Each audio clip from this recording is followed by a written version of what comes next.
In today's video, I'm going to teach you how to rotate image and video in Adobe Express.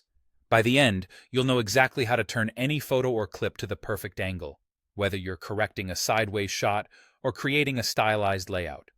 Start by opening your project in Adobe Express. On your canvas, click the image or video you want to rotate.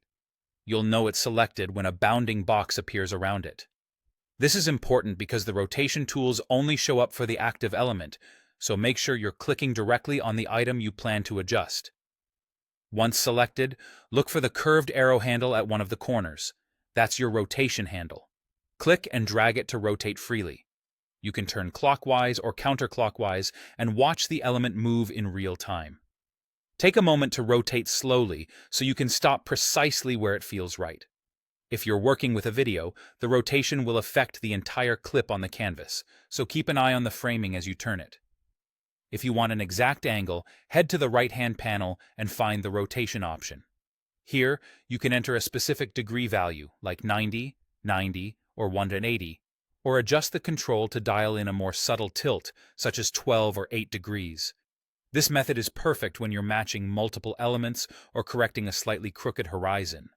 Using precise values also helps maintain consistency across different pages or scenes in your project. After rotating, reposition the element within your design. Simply click and drag it to a new spot on the canvas. As you move it, look for alignment guides that help you center the element or line it up with other pieces. Repositioning is key, especially after a rotation, because the visual weight of the image or video might shift.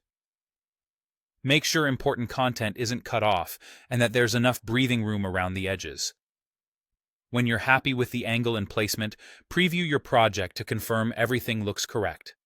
The preview gives you a distraction-free look, and for video, it lets you scrub or play through to ensure the orientation stays consistent throughout. If something feels off, exit the preview, make a small adjustment to the rotation or position, and check again. A couple of fine-tunes usually land you right on target. That's it. You've rotated, refined, and reviewed. Save your changes, and you're ready to share a polished, properly oriented design from Adobe Express.